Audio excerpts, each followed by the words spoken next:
From West Virginia, though. Okay. Moved around a lot. Dad works for the U.S. Army Corps of Engineers, so grew up kind of as a government kid. We moved every 2 years till I got to high school, Okay. and I get told I'm too young. Yeah. And that kind of was I want to say like the final straw that broke the, camel's back about staying in high school anymore. Because Yeah. I was like, I can be your head track coach, I can be your head, string coach, but I can't be the head football coach because I'm too Yeah. young. Like the thing with special teams, unfortunately, is like, yes, it's a third of the game, but like it's the most limited time that you get in practice. It's, your periods are anywhere from 5 to 10 minutes. Yeah. You know what I mean? Versus like OD is 55 minutes of your practice. What is up, everybody, and welcome back to another episode of Between the Reps. I am your host, Granger, and today I am excited to bring you guys another episode. Today's guest is one of my former college coaches, Coach Theo Brown. He's been coaching for the past 15 years. During my time in Muskingum, he was one of our GAs, and it was really cool to see his development as a young coach to where he's at now at Delaware University. So going to go through some of the adversity that he's went through and kind of work our way through his journey and his story. It started at the high school level, and then he went to a few other stops, interned, GA'd, and went all the way out to Idaho. And now he is at Delaware in a full-time position. So really excited to bring you guys his story and kind of what he went through.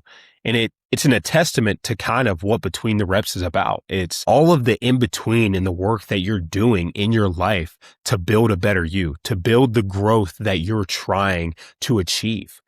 It doesn't happen overnight. There's no such thing as not putting the work in. You put some work in during some point in your life to get to where you're at. It doesn't come easy. It's challenging. And sometimes you have to get lucky along the way.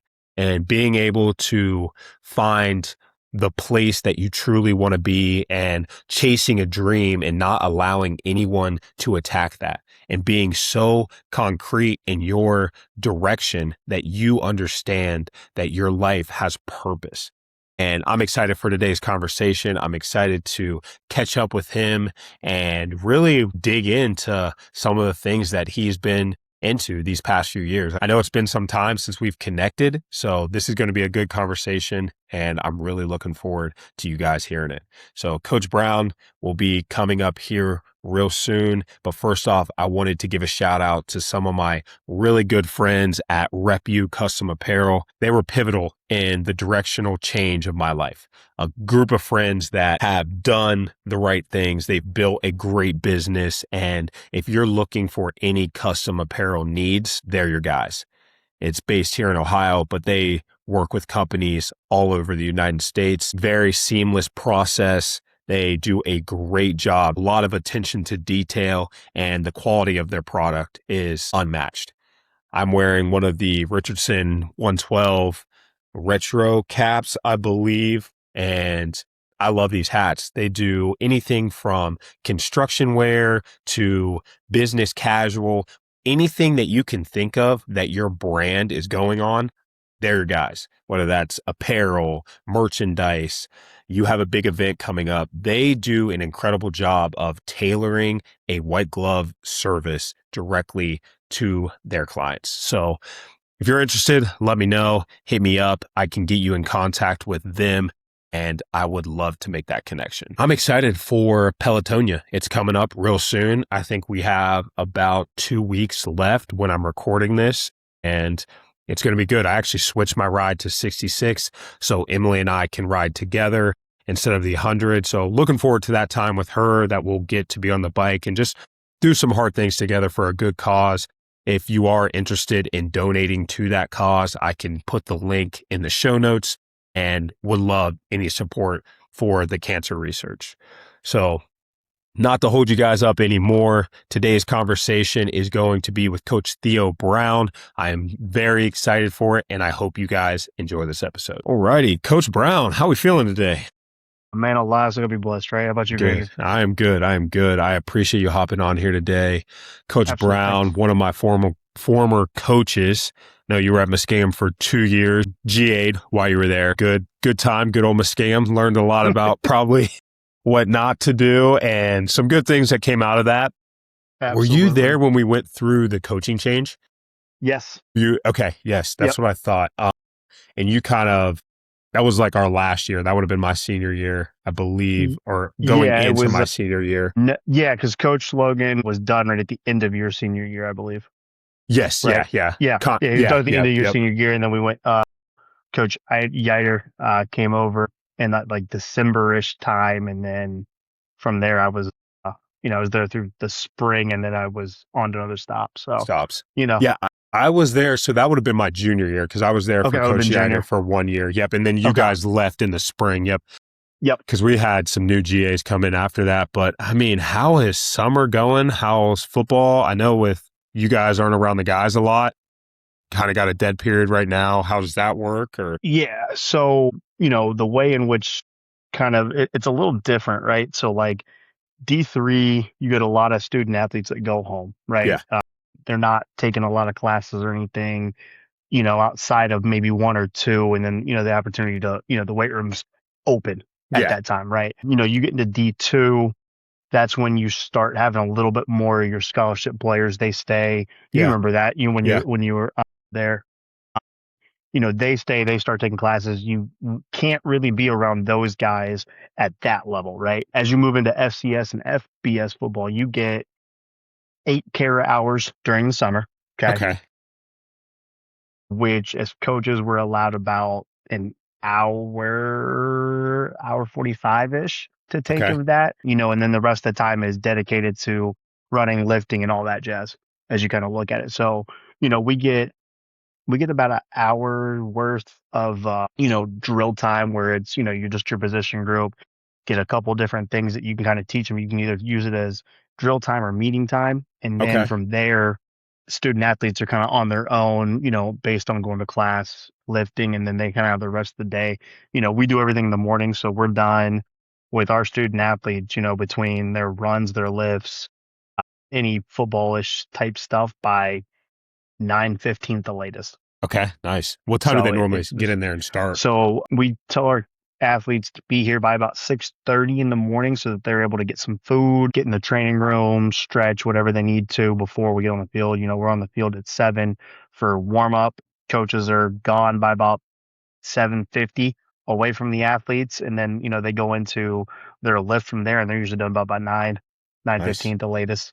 Okay. So So you guys get like film stuff with some of no the younger film. guys. That's what I thought. Okay. Yeah, no film. So can't film any of the summer type stuff. If they want to volunteer on their own and watch film, we can toss it on in a room and they can go see it on their own. They can text us questions about it, but really, most of that stuff that we do, it's not really film time during the summer. It's more the isolated, position work Yeah. to get the skills and drills a little bit better as you're kind of looking at it.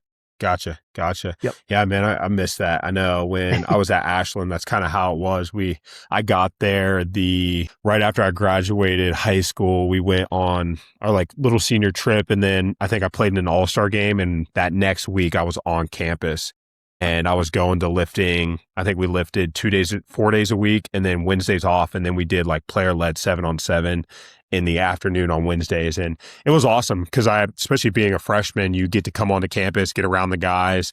And it was really good for me to especially learn the playbook. And then when I transferred to Muskingum and I lived on campus, luckily. So knowing that during the summer, I mean, I was really, me and a couple other people were really the Like only you and like ones 3 other there. guys that were there. Yeah, it's not a Yeah. lot. And it wasn't a lot. And that kind of takes the element out of it because you can build so much during the summer, especially without the coaches being there.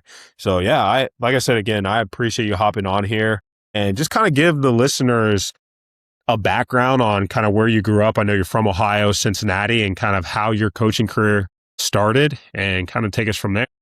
Absolutely. So, technically, I'll say not from Cincy. Went to high school in Cincy. Cincy. From West Virginia, though. Okay. Moved around a lot. Dad works for the U.S. Army Corps of Engineers, so grew up kind of as a government kid. We moved every 2 years till I got to high school, Okay. and then kind of spent that time all 4 years in Mason, Ohio, at Mason High School. Kind of one of the things that got me into coaching was kind of two things, right? One of the things we required any of our varsity players when I was in high school, we had to go coach Pee Wee football. So kind of Okay. and that thought process of if you can teach it, you obviously have an understanding of what it means and what the system is and type stuff like that. So our head coach instilled that in us first. And then the other thing I was doing was coaching gymnastics, actually. Yeah. Very Mom was interesting. Yeah. like, yeah, I know, right? Mom pretty much told me, she's like, if you want to ride home from football practice, basketball practice, all that, you need to, you got to come work for me. And I'm like, all right, let's do it. So started coaching little like kindergartners Okay. in preschool gymnastics. And then that lasted for probably about 2 weeks. One of the tumbling instructors was sick, and the head tumbling instructor said, hey, can you come over and, when you're done with preschool and help me teach this? So I do that for, a week as I'm coaching and, after preschool. And then he ended up going to my mom, who was the manager, and she goes, I want him on mine. So I did that for about a month and a half. And one of our team instructors was out. So the owner was watching me coach, and he goes, hey, come here for a couple minutes. So next thing I know, I'm on coaching our optionals, which are like levels 7 through 10, trying to get ready for junior Olympics, Olympic trials, stuff like that.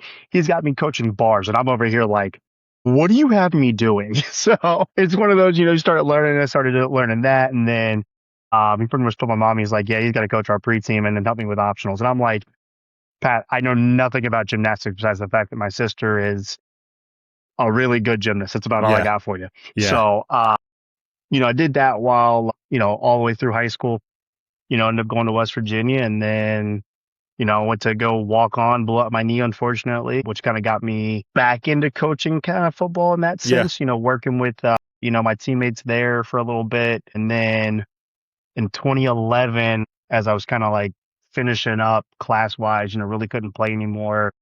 It's tough because, we went through a coaching change while I was in college too. So, we were kind of going through that part of it, and, kind of hurt, just kind of wanted to be away from that level and started coaching high school ball back at my high school in 2011. Did that for the 11 season, the 12 season, ended up going to, mom and dad moved out to DC.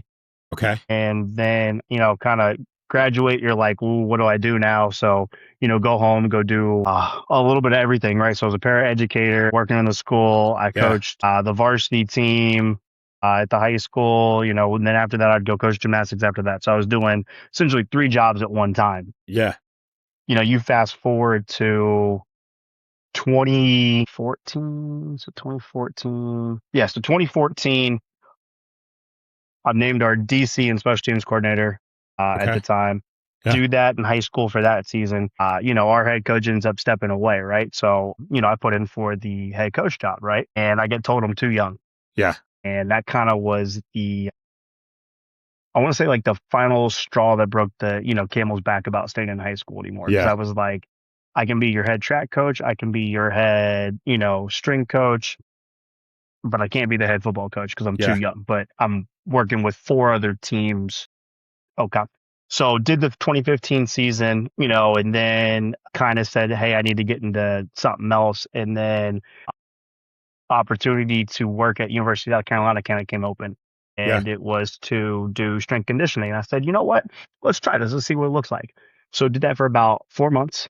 Okay. And, I missed coaching football and doing strength conditioning. Yeah. And it just kind of was one of those, like, at that time, you're an intern / assistant strength coach. You can kind of do some of the workouts with the guys, and you see them doing all the workouts, and you're like, man, I really miss this. Yeah. Yeah.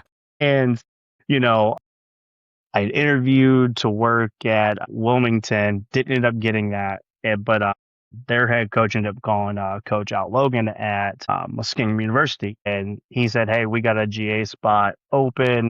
It's not really a GA spot. It's, in title, that's what it is, but it's more of an assistant coach. Yeah. You're interested in coaching our corners. And I said, yeah, why not? Let's make it happen. So, drove up. I drove up about 7 hours, interviewed.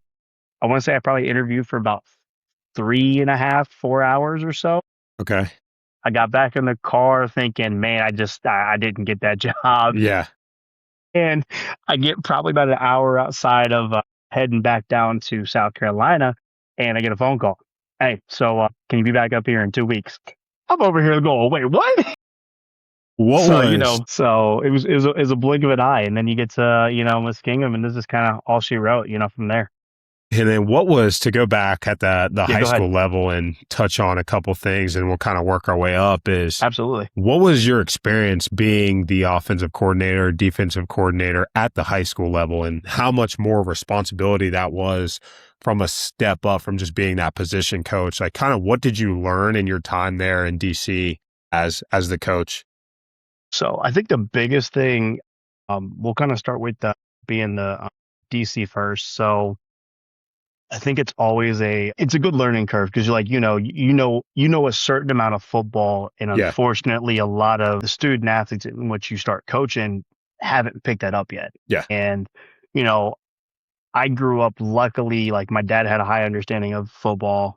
The coaches I played for in Mason had a really high understanding. So like we had a good understanding. And then you get into college and you kind of, you don't know what a meeting looks like and is ran. So it was kind of cool learning how to like, be the guy to do all that. Yeah. And like I had to script everything, unfortunately. So like you talk about like I scripted our D line coaches indie, I scripted our linebacker coaches indie, our safeties coach, and I was like over there, I'm like, dude, I'm scripting everybody's indie because they didn't know how to do it. Yeah. And and it was kind of interesting because like again, like I had coached out at Mason back at my high school, and like we Yeah. were used to doing that. Like, it Yeah. was one of those, it's on a Google Drive, type it in, done, Everybody's and got you're it going. shared. You see what Right. everybody's Exactly. doing. Practices lined up. Yeah. And and it's just like it's a quick print and you hand it out to everybody, Yeah. what I was used to. And you get into the, out at Centennial High School, they didn't do that, Yeah. and the head coach had, he had kind of always scripted the offensive coaches stuff. And like, except for me, he was like, you can do you. I was like, okay. So, it was a good learning curve. And, the biggest thing I think was, that I learned was like, you got to really break it down for everybody that you're around. Everybody is such a completely different learner. And I mean, that's from the coaches to to the kids, teaching an install and putting it on, I feel so on an advanced saying this, I used to do it on PowerPoint, and like, don't get me wrong, PowerPoint's got some really good things that you can do and, show the install and things like that. But the drawing features aren't quite as advanced as Visio now. Like, Yeah. I'll take all my Visio drawings, still put them back on PowerPoint, but it's a lot cleaner as you see it. It's the technology they have now has got to be insane. I know when I was at Dude, Otterbein for wild. 2 years and Yep. coaching there with Sean and Terry, that was, I mean, even just scripting the tight end stuff, I'm like, I couldn't imagine scripting a whole side of the ball. Like, you got to know what everybody's doing. Like, I got 6 kids in this room. I got 2 of them that are Yep. goofballs and messing around. So I'm So just worried about, literally me. And that was my payback. And I'm like, they're great kids, but I'm like, now I understand where the coaches were at sometimes when I'm in meetings and Coach Varner's losing his mind because me and Damon aren't paying attention or Darius are messing around. And it's cool to see kind of your development in that and like what you've learned over the way. And being out as the DC or the OC, what did you like more? So you can talk more about the offensive side of the ball, but what did you like more? In all honesty, I mean, I love my time as the DC. I thought it was really fun. Yeah.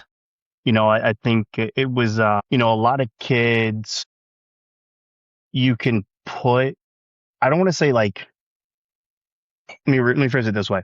A lot of your offensive kids are probably extremely talented. They're extremely fast. That, they're really, really good athletes 9 times in.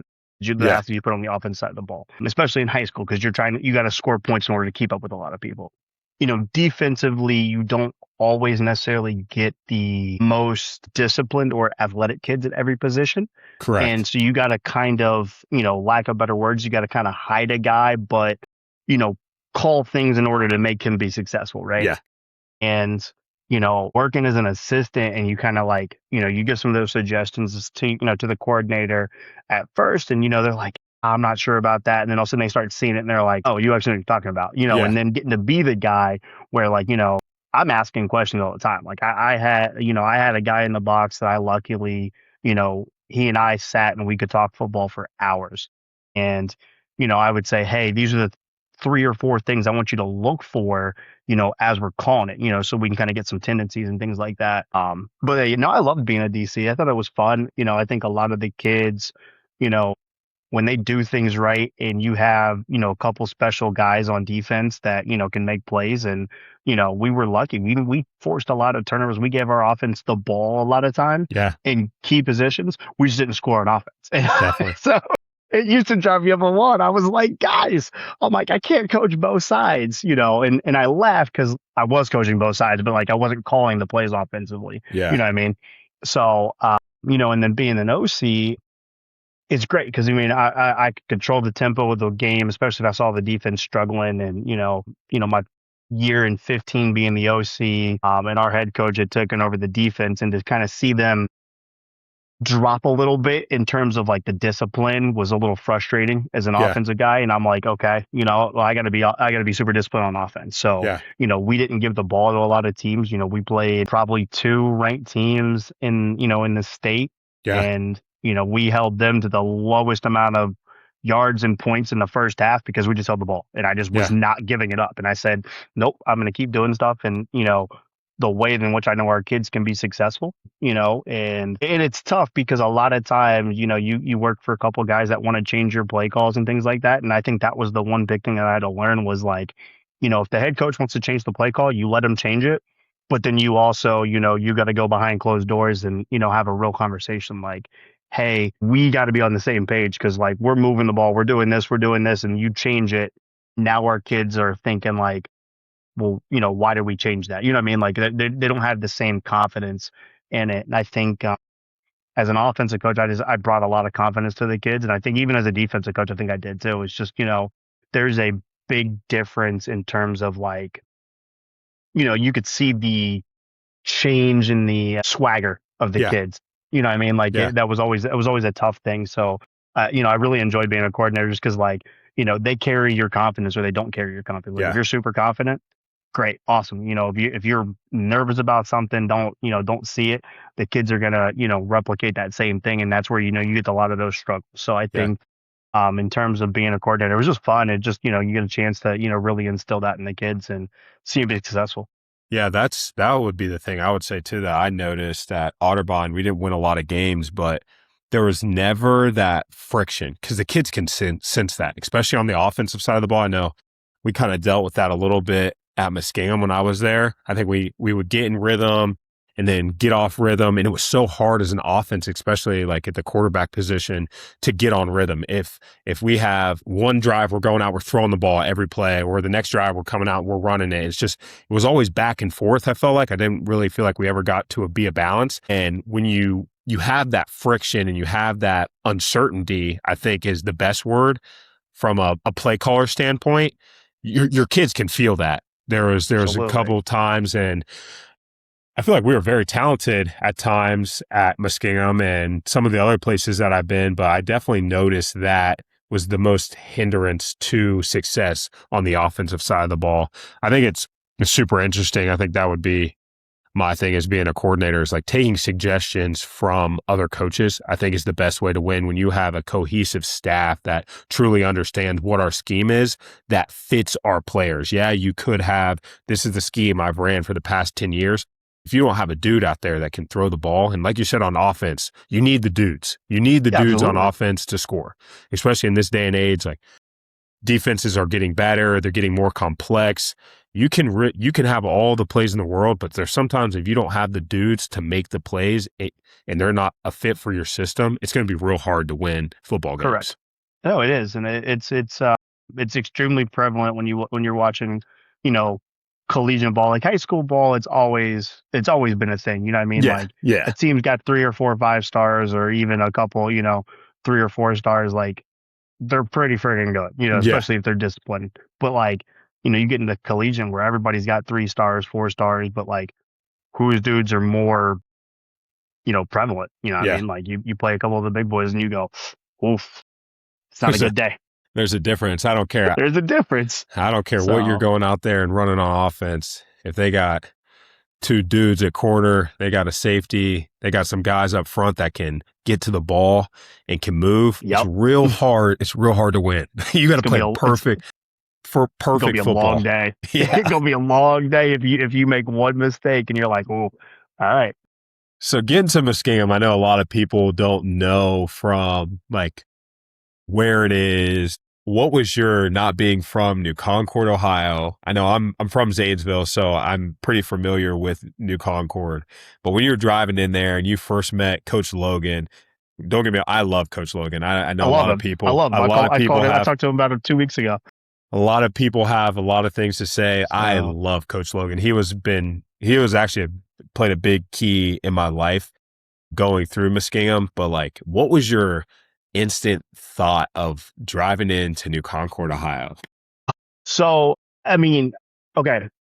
So living in Cincy, right? Drove past New Concord, Zanesville, Yeah. going out to West Virginia. So Yeah. like I knew where it was. Never had stopped there. Never stopped there. So I knew what I was kind of getting into to an extent. Yeah. Not gonna lie, like pulling up to the campus, I was like, oh, this is smaller than I thought it was gonna be. Yeah. Okay. But then like you come down the hill as you're coming on, I guess east side of campus. Yes. You Yes. come down to where the pond is, and you'll get stadium. And I go, oh wait a minute, this is kind of cool. Hold on, Yeah. wait a second. It's a cool little setup. It is. Yes. It's just a very, very small individual Yeah. village. It's literally what it is. It's a village. It's a village. And then getting to meet Coach Logan, I thought he was a fiery coach, Yeah. but was fun. Like it was just kind of one of those. I was like, this type of dude I'm interested in. Like hanging out with for a little bit. Very demanding coach, but also did a lot of things, and I'll say this like that I like to implement, like in terms of like when I build stuff for people. Kind of showed me the way in that mapping of it. One of the things that I loved. So like my first year I coached defense, right? It was good. It was really good. I thought we were really organized on defense in terms of everything we were doing. And then the second, that going into that second year, at first I thought he was joking.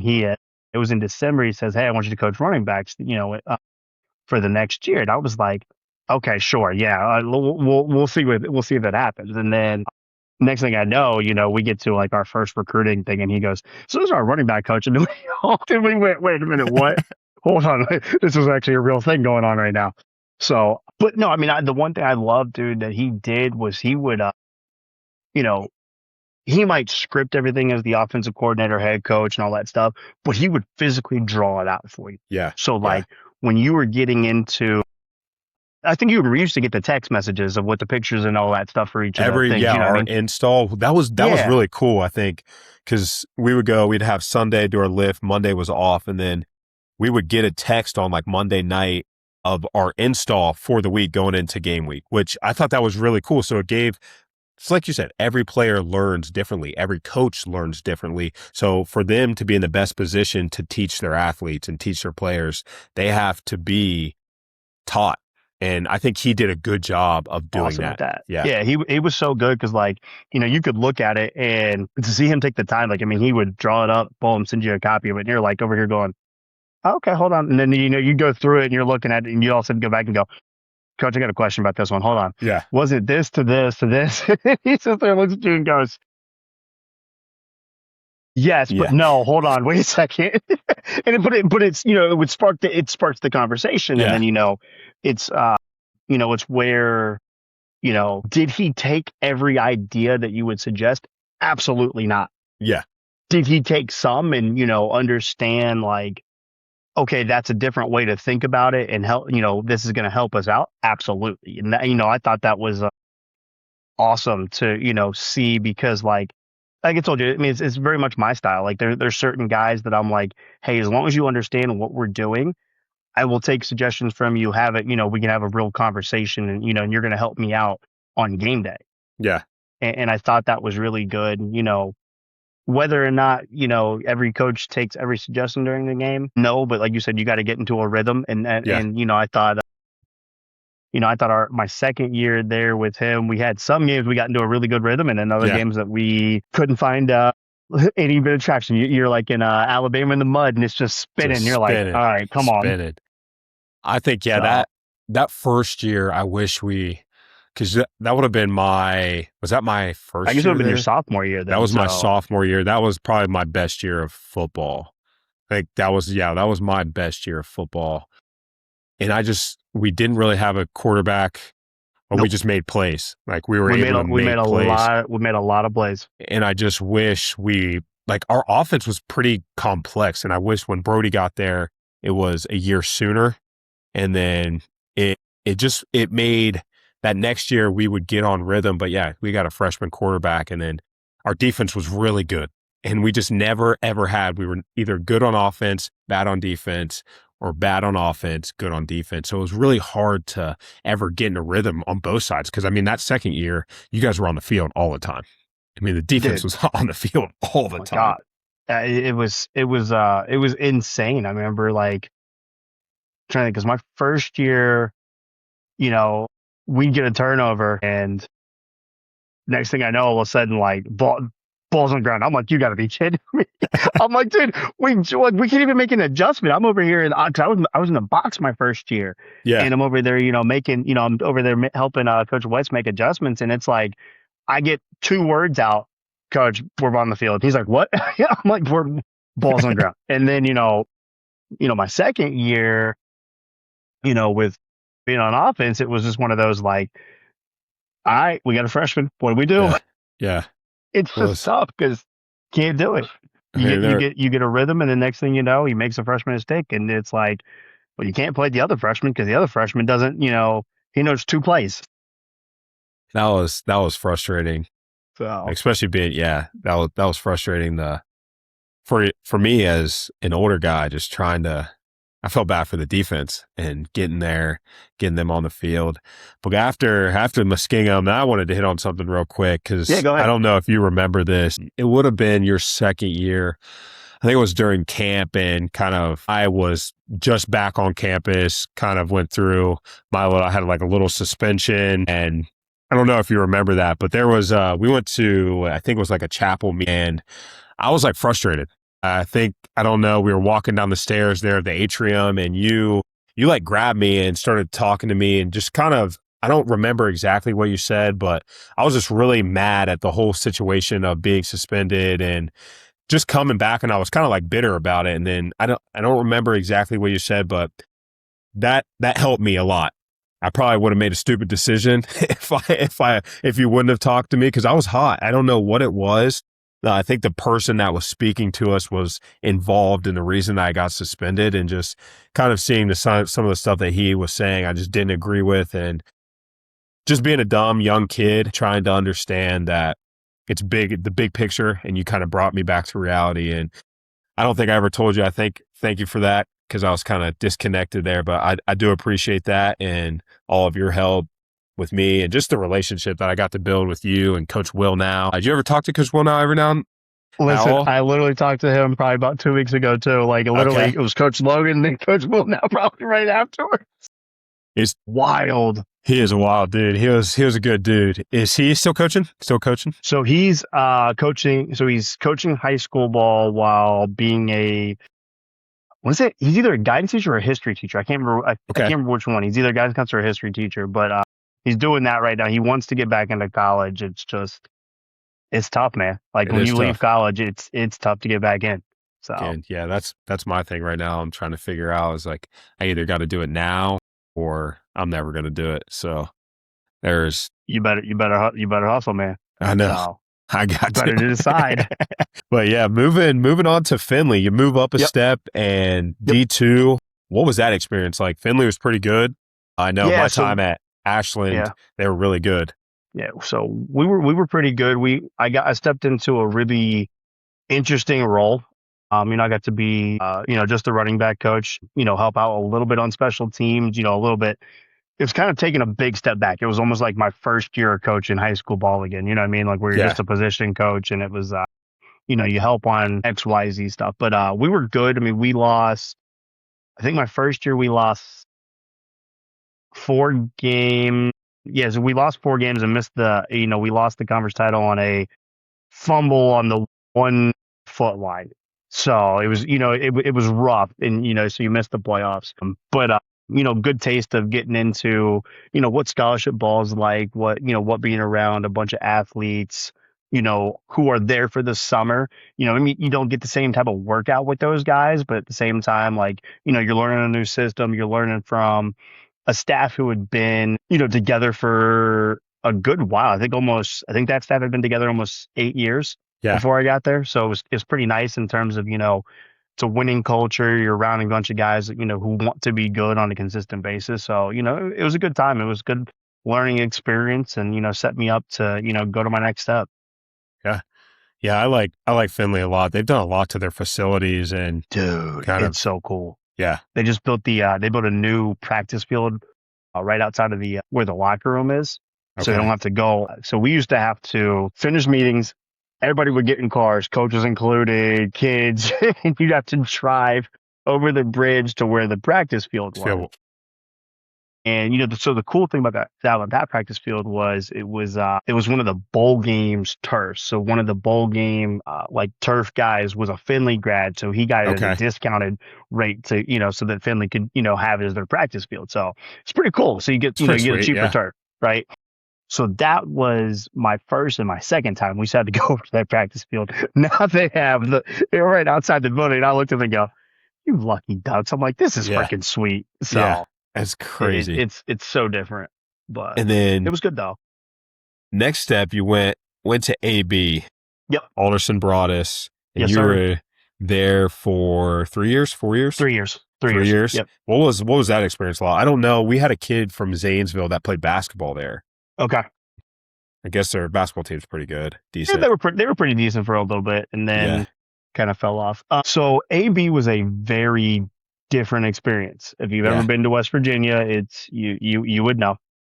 Now, so it's in a little town called Philippi, West Virginia. The school no longer exists. Yeah.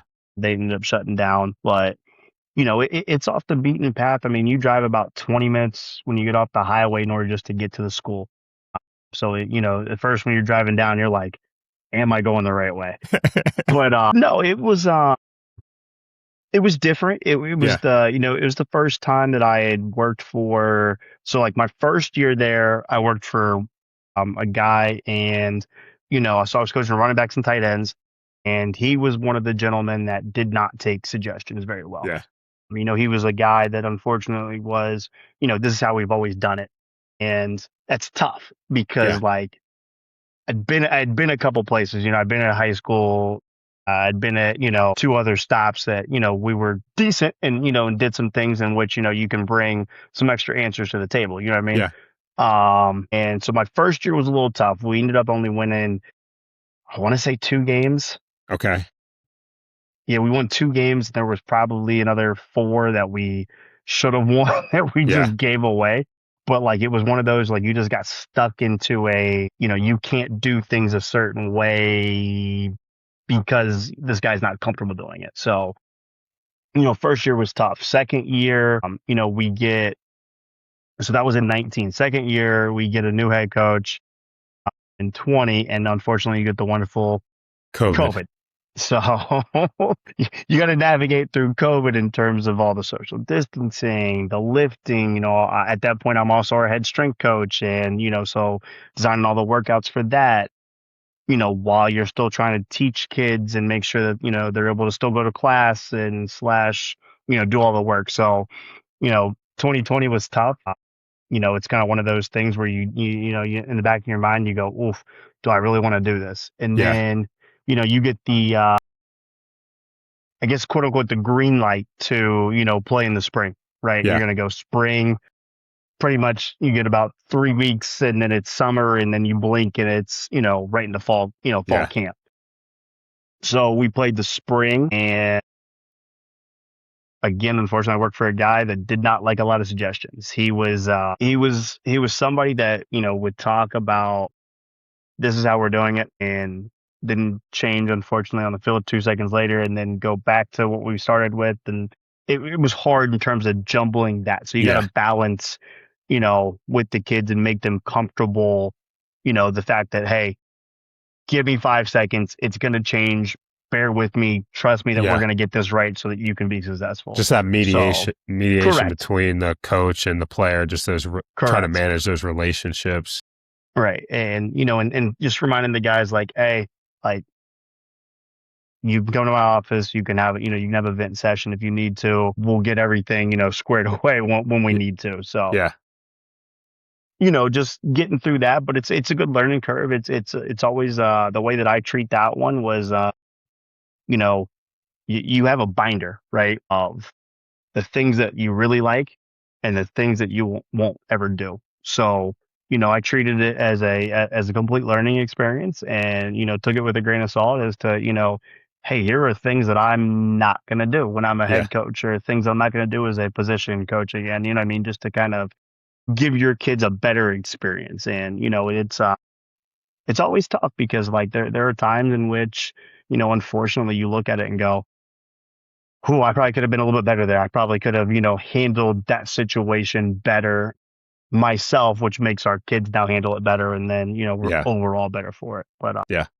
you know, getting through that season and then, right before the fall of 21, ended up unfortunately getting let go. It just because one of those, the head guy, wanted to bring his own guys in, and did it right before the season. So it was really tough. So you kind of sit out the fall of 21 and you're watching all your buddies, coach college ball, and you're over here going, What am I supposed to do? right. What am I supposed to do? And then, probably in March, I want to say about March, or no, it was in April, late April. I get a phone call from my old boss at Finley saying, hey, we're going to have a running back / receiver job open. Are you interested? Yeah. Yeah. I want to get back into coaching football. So, 22, get a chance to coach two positions again. And you talk about a tough season, man. That was a tough Yeah. season. Because, Yeah.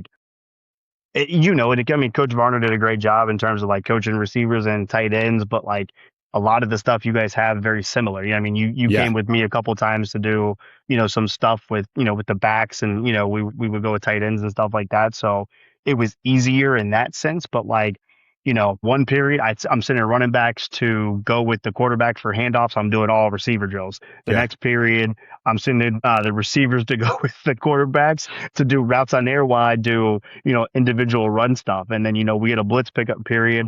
I'm sending backs over there, and then we're doing, our, more routes on air. I'm helping out receivers there. So, Yeah. we get through, you know, a wild season, dude. We ended up playing with 3 third stringers on our offensive line, a 4-string running back, and 2 like third string receivers at the end of the season. And we beat a team we have no business beating to finish 7-4, second in the conference.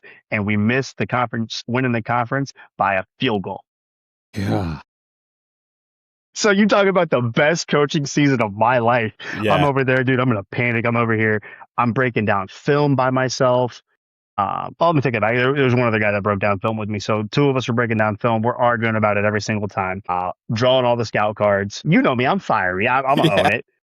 So, we're arguing about what it's called. I'm looking at it like, no, we just called it this. We got to keep it, in terms of consistent, drawing all the scout cards. You got to draw all the, weekly game day templates and all that stuff. And then, and then you blink and you're like, I still got to put practice up from the day. Still got to put all this in, got to grade practice. And it's, it was tough. We didn't have a lot of coaches. That's the tough struggle about the Division II part of it is, yeah, you get some scholarship athletes, but you also got to, have that repertoire. You don't have as many numbers of coaches at times. And those budgets are tough too at the Division II level there to try to really get a full staff. Like it takes money, and you want to pay your guys, and even guys, I see a lot of guys get out of coaching because of the pay, and they just kind of feel stuck at that Division III level, Division II. And unless you're at a top-notch program, it's really hard to kind of get that individualized coaching, I think, and have enough guys on staff where you can be efficient. And I think because some of the schools that have those bigger budgets, like a Mount Union or like Ashland, they had a pretty good staff too when I was there. And I think Finley is probably getting a little better. Just Yeah, yeah, it's getting there. It's still always tough because like, you yes, you are only doing football stuff, but like you also get to, where you're still stuck, you know what I mean? Like there's not enough time in the day, unfortunately, yeah, to get everything done. Because yeah. you're trying to, you're rushing to get, got to go to kids' class. You got to go do, still figure out what was practice from the day before and what are we game planning for this week and how do we get the install to the kids the right way. So, Just the but yeah. from what I hear, just the adversity that you've gone through, and just those 6 or 7 stops, and you're not even to like where you want to be, but you're still going through it. You're still grinding. You're still head down, ready to get after it. And you're open to the opportunity, whether it is you're going back to a place you've already been, or you're stepping down a level, or you're taking like an assistant job. You're in it and you're following the dream. I think that's the biggest thing that I've heard over this is just the adversity that you've gone through, and talking with Sean and just trying to keep up with you guys and see all the stuff that you have going on is been kind of awesome. So what led you to Idaho? Okay. So, so the beautiful thing called COVID. So, really cool thing. So, unfortunately, again, you get into COVID. The only thing you can really do is you can get on Zooms, different things like that with guys, right? And I got put in this West Coast group thing, and it was great because it's just kind of one of those like you got coaches that are out in California, out in Idaho, Oregon, Texas. You're working all the way back to the East Coast, right? Okay. So like, we're putting on these essentially clinics.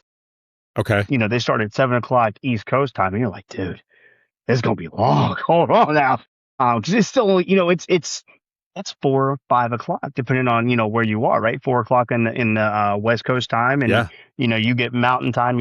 It's 5, and you get Central at 6, and it's like, dude, okay, now here we go. So, got put on a couple of those calls, did a couple of those. The now head coach at the University of Idaho, Thomas Ford, I want to say he was at I don't want to mess it up. I can't remember exactly where it was. See, but he was on one of the calls with us, right? And just kind of asked a couple of questions, got to kind of know each other a little bit and everything like that. And just kind of, one of those, all right, I'm gonna follow this guy. Where's he gonna go, and be big time, right? And, you know, Coach Eck, who's now at New Mexico, was at Idaho at the time, and shot them a note and just said, hey, congrats on getting there. Good luck in your first season. That's in the fall of 22, right? Okay. And you get into 23 and it's May-ish, something like that, and their special teams analyst leaves. Well, I take a shot and say, you know what? It's always been a school I wanted to go to. I Yeah. wanted to check out the Kibby Dome. I really need to get out west in terms of, the next piece and branching of my recruiting repertoire. Like Yeah. I started a little bit in Texas, so I kind of had a couple connections there. But if you don't coach out west, you're not going to get a lot of West Coast connections. You're not going to get a lot of those high school coaches to send their kids to wherever you are in the country, Yeah. just because it's really hard unless they're from out east. It's really hard to get a kid to fly a minimum of argument say 5 hours, 4 to 5 hours, you know what I mean, from the west to the east. Yeah. Plus you're losing, time, right? Like Yeah. it's now 7 o'clock. It's only, 4 o'clock back home. So it's tough. And I really wanted to go out west. So I tossed in and Coach Ford called me. We talked for, I want to say about an hour about Okay. special teams and stuff like that. And it was not my forte. Yeah. Like, and I can tell you, I mean, it was literally reading a foreign language in terms of the fact of like, you know, always helped on it, right? But I always had the return game, right? I was always the punt returner, the kick returner, helping set up the, punt and kick return because those made sense. Yeah. Punt, Punt dude, block. The the punt that I did when I was a high school special teams coordinator was the most outlandish thing on the planet versus like compared to like what I do now. Oh my gosh, it was completely different. yeah. But learning all that in terms of figuring out like how to really get the kickoff coverages the way in which, he liked, and understanding like, you don't get as much time. And I always knew that, you know what I mean? Like the thing with special teams, unfortunately, is like, you know, yes, it's a third of the game, but like it's the most limited time that you get in practice. It's, your periods are anywhere from 5 to 10 minutes. You Yeah. know what I mean? And versus like OD is 55 minutes of your practice. So, And you're you know, sporadically doing them. Like, so one correct. day you'll have punt, and then Yep. I know how we had it set up we'd have kickoff, and that was the one we spent the least amount of time on. And trying to go through that as a special team coordinator. And then some of those are the most pivotal moments in the Yep. game. And you get, Absolutely. I mean, maybe a total of 20 minutes throughout the whole week working on special teams. You think about it, you got 4 or 5 practices, one with 4 practices with a walkthrough, and it's crazy that's all the time that you get. And it's such an important part of the game. Dude, I mean, the number of games that we won/lost on special teams, over my last 3 years is nuts because, like, again, like you said, you don't get as much time. Yeah.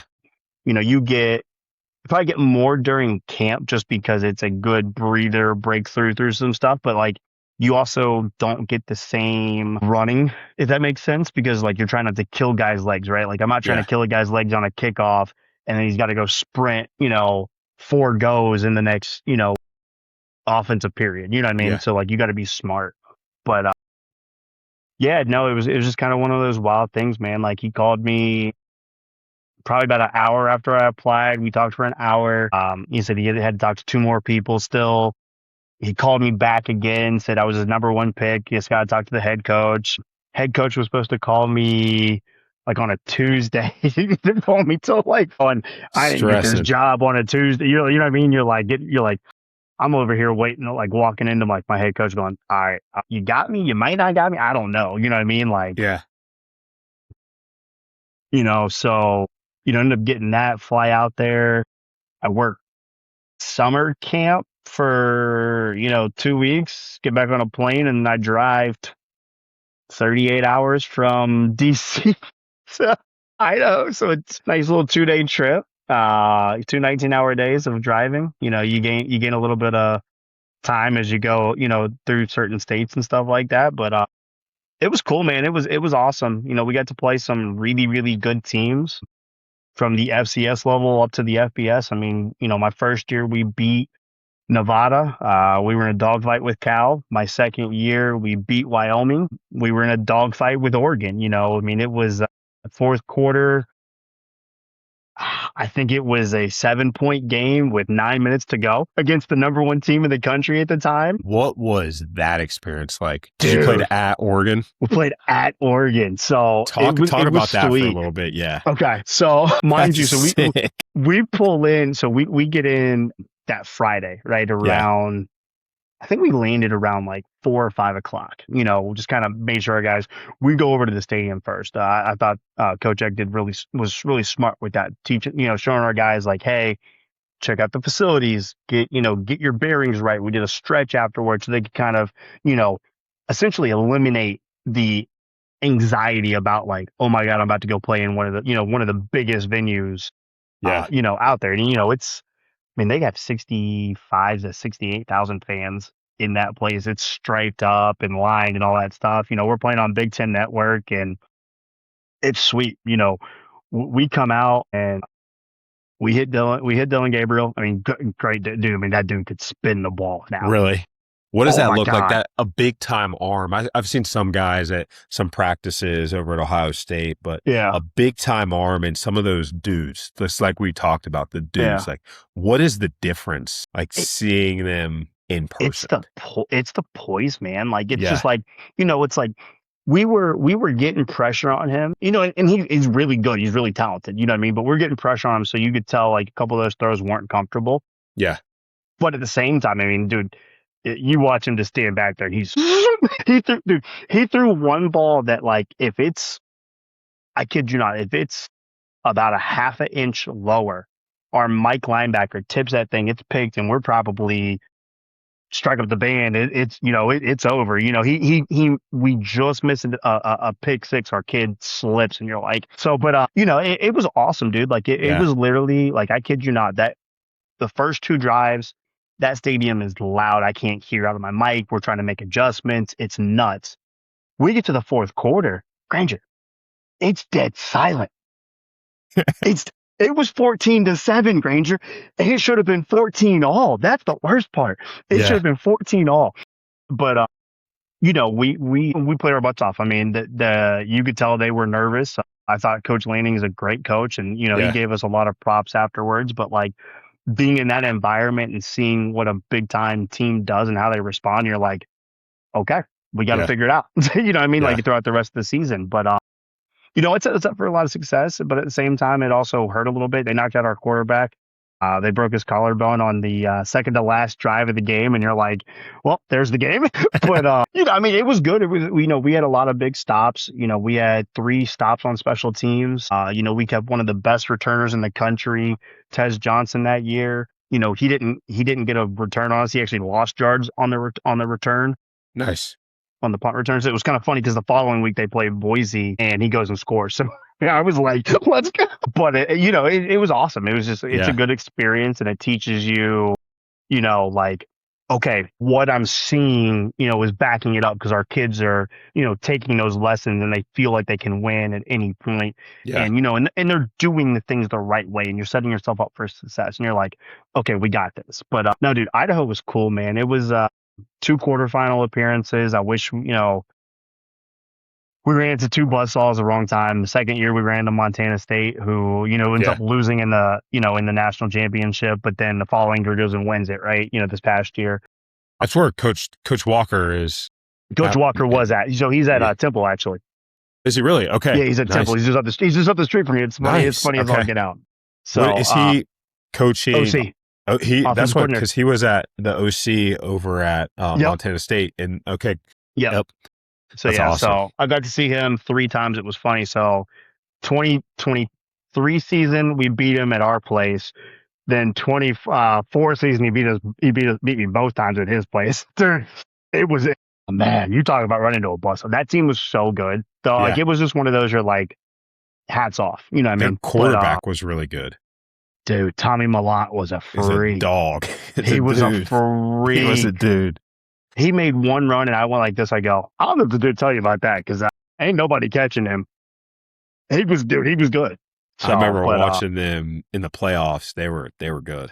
They were good. Yeah, that's what they beat us the second time. They beat us in the playoffs. We had an onside kick that literally everything set up besides the wind. The wind takes the ball, blows it back, and I'm just over there like this and go, dog nabbit. I'm like, I'm gonna get yelled at for this one. Defeated. Oh, it's complete defeated, because it, like, the dude moved, the ball's in, like, going in the right angle. Our kid's gonna run underneath it, get an onside. It's gonna, change the whole momentum. The wind just goes shoot. I'm like, takes great. The ball. Football. Dude took it.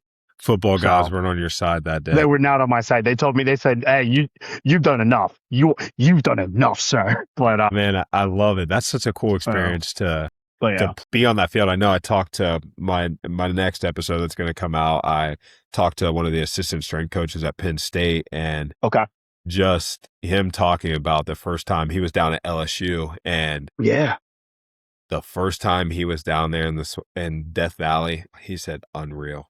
Dude, it's unreal. It's one of the most unreal places. Oh my God. Death Valley's crazy. Yes. Just that experience. So being at Delaware now, back on the East Coast, closer to family, what has that experience been like? I know you are the assistant special teams coordinator. Yes, sir. Okay. Yeah. That is a big step. Big step for you. And just, what did that feel like after all these years? I mean, this is a 15-year career, and minimum. Really betting on yourself. And to get to this point, I know you still want to grow. You still have aspirations to do more. What was that feeling like, though, to finally get that position that you've kind of been waiting for, and to be in this position? Dude, you talk about unreal and awesome. It's I'm completely blessed. So our D-line coach here, Coach Kyrie Hawken, it was a complete blessing. We worked together for about 3.5 months at AB, right? And he saw how hard I worked on, Yeah. in that sense. And, we stayed in touch and just kind of, I followed him, he followed me and all that stuff. And it was just kind of, we lucked out. We played Albany, who was in Delaware's conference, traded information with him. So we kind of knew, what I did and stuff like that, wise game plan, defense and special teams wise. And then, ended up having a opening up here. He called me end of June, beginning of July last year and said, "Hey, we're going to have something, you interested?" And I said, "Absolutely." Knew Delaware was moving up to FBS. Knew it would be a great opportunity, interviewed, Coach Carty and Coach Rojas took a chance on me, didn't have to. Absolute blessing though. We ended up winning 7 games last year with the bowl game. Victory, first year FBS team, weren't even supposed to make it to a bowl game, weren't even supposed to, win more than 3 games, overall as you move up and end up winning 7. But, absolute blessing. You Yeah. got really good kids that we coach out here. It's great that, mom and dad are awesome. They used to come to, I think they came to about 7 games over 2 years out there, maybe Okay. 8. Now they were able to actually come to, 8 games in one season. Yeah. You know what I mean? Like it's a lot easier to get to, especially, only being 2.5 hours, from here, where they're at down in Virginia. So Okay. a lot easier to get up here, a lot easier to go to a lot of the games because like you actually have a hub of a, airport that you can fly out of and Yeah. actually, get to where we're going. So, but sweet experience, man. It was freaking awesome. It's a absolute blessing of the season. Blessing of an opportunity. They didn't have to, promote me to as a special teams coordinator, but Coach Carter again took a shot on me. Said, I did Yeah. a good job last year, and we ended up getting 3 onside kicks, which Okay. two of them were got us in position to win games. A third one, pretty much you're like, let's go, Yeah. and then we had I think 2 game-winning field goals last year, and then 2 other ones that, opportunity to have good field goals, but, returned a punt for a touchdown. And, our kids bought into, special teams just because they saw, the way in which, like, the level of detail in which I took to it, you know what I mean? Yeah. And just kind of buying into those guys. And, I'm making an adjustment on the sideline and they're over there, they're bought in. They're like, let's go. We're going to Yeah. do this. And, it's just kind of one of those, like, I luck out, man. I work with really good coaches here that, if I come up with something on the sideline, I say, "Hey, what do you think?" They go, "If you think it's going to work, let's go." You know what I mean? Like, you know what I mean? And buying in. And it's tough though sometimes because, I mean, dude, we played some really good teams. Yeah. Conference USA is no slouches. We went out to Colorado this year. Coach Brian's got a really good team out there. They didn't obviously win a crazy ton of games, but they were very talented. We played and beat a very talented UConn team who we had no business, beating essentially what a lot of people would say. But Yeah. our kids bowed up, found a way and say, we're going to do it. We ended up beating a really good Louisiana team in the bowl game. You know what I mean? Like, again, first year FBS team, just played FCS for the last however many years. I mean, I Yeah. think I want to say from 99 or 2000 until, 2025, like, Okay. that's a long time of Yeah. playing, FCS ball. And, yeah, obviously you played a couple FBS teams and, in that stint. So it's not like you were completely new to it, but, every single week playing an FBS team, one after another, it's a very rigorous, what's the word, schedule.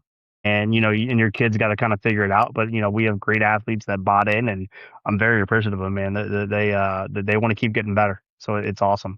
I mean, that's a great culture to be around and having the kids that are willing to put in the work and get to the place that you guys want to get to as a team. I know I won't take up too much more of your time You're here. good. I know you're busy. Got a few more questions for you. Go for I it. think the biggest one I'll kind of end with is a lot of people out there that will listen to this, whether they're in business, they're in coaching, or they're a young athlete that's coming up, to take your story and the path that you've been on.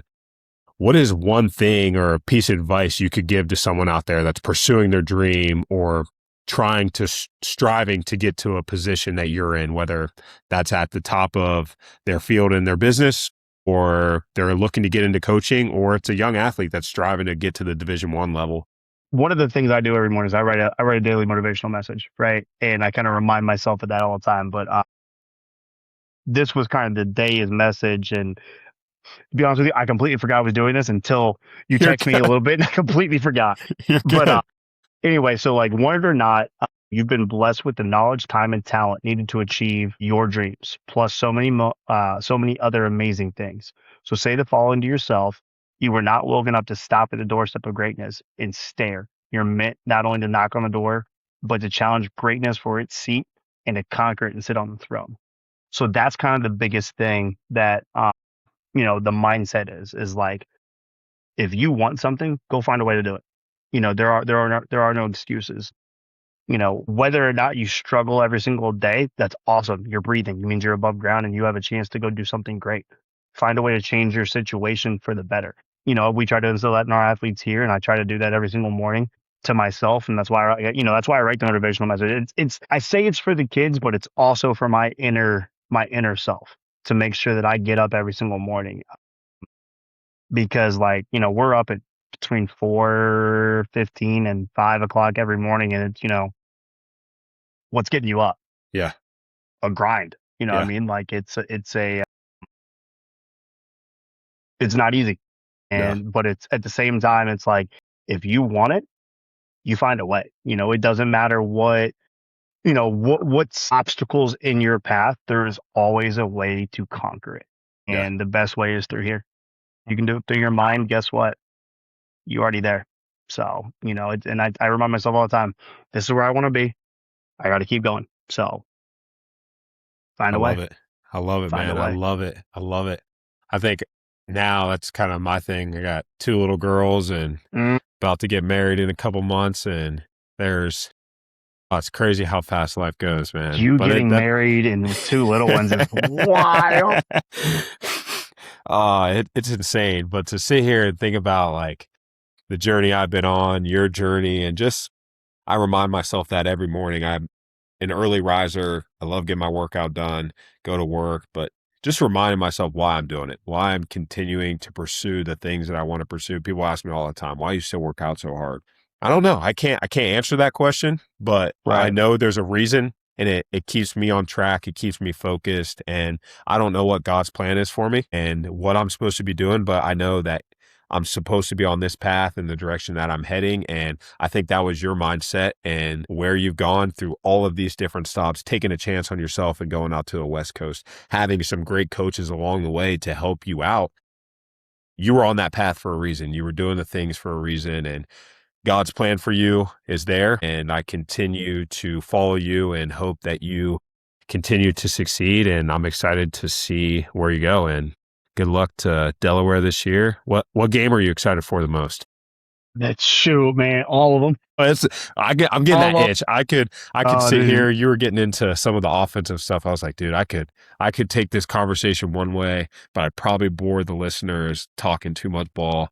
And I We was like, we could talk ball for 2 hours, and then people wouldn't be bored. But no, in all seriousness, I think you look at our 2 of our out of conference games this year, Vanderbilt and Virginia. yeah, You know, two powerful team. Sorry, 2 Power 4 teams who yeah, were both probably about a game away last year from being in the CFP themselves. Those are really exciting games, right? yeah, You look at our in conference schedule. Getting a chance to play Liberty again, who I want to say 3 years ago, almost maybe 4 years ago, was a New Year's Six game. You know what I mean? Like, they were yeah, a New Year's Six team. Like, they're very talented. yeah, Taking a chance. Western Kentucky's always good. We owe them a rematch from last year. Same with Liberty and same with Jacksonville State. I think you got a lot of good games, a lot of good teams in our conference. There's not really a team that, like, you look at in our conference, you can say, "Oh, that's an easy win," and yeah, that's what you want. You want games that are going to be good. Playing FIU is going to be hard. Playing Jacksonville State is going to be hard. Playing Western Kentucky, Liberty. Who am I missing right now? Give me a second. New Mexico State, Missouri State, Middle Tennessee. Not one of those games is easy. You know what I mean? Like there's not one single easy game on that schedule. But I'm excited for all of them. I mean, last year we went toe to toe with Middle Tennessee. They didn't win a lot of games, but they were physical and really, really, talented. We beat FIU, and then FIU went and beat Western Kentucky, who beat us. And you're like, what's going on? it's one of those crazy ones. And Liberty beat us, but then got beat by Missouri State. And I'm like, guys, what are we talking about in our conference? So not one game is easy. Yeah. But what am I excited for? I mean, really the season, man. I'm excited to see what this team can do. I think, return a lot of talented athletes who want, to be better. We know last year wasn't good enough, and I say that in terms of not trying to be cocky, but like, yeah, we won a bowl game. That's awesome. It's a great first experience. That's the floor. You know what I mean? Like that's the floor. The ceiling that you're trying to reach is obviously get another national championship in Delaware's history. You know what I mean? They won an FCS one. Why not win an FBS one? Yeah. So, in order to get there, it's a tough road. You're going to have to go through 2 P4s. You got to go through a good Coastal Carolina team. You obviously find a way to win Conference USA, and hope that that you're a top 12 team when it's all said and done, and they let you in, and then you're going to obviously play the best of the best. But I mean, each and every single week, and the way that college football has gone now, I mean, you can't tell me that almost everybody's playing with, some of the not the best athletes. You know what I mean? Like everybody's playing with good athletes now that we're playing, and you're a little bit more in that range where, like, hey, like you said, at the beginning of this, you got to be so disciplined and so good at it. The margin for error is so small. Yeah. But if you bet on yourself and you take advantage of the time you get a chance, man. So, but I'm stoked. I mean, I'm excited to really go to Vanderbilt. Like, You're get back down to Tennessee's fun. I'm gonna be so hyped, dude. Vandy and UVA. I can't wait. I'm stoked. I'm like, it's great. It's man, I miss it. I miss being around just when I was at Audubon, just the locker room, hanging out with the coaches in the office after, and just game planning and just being around the game of football. I miss it so much. And that's why I'm trying to do this and have guys on and just be around it, man. I enjoy it. I appreciate you again hopping on here.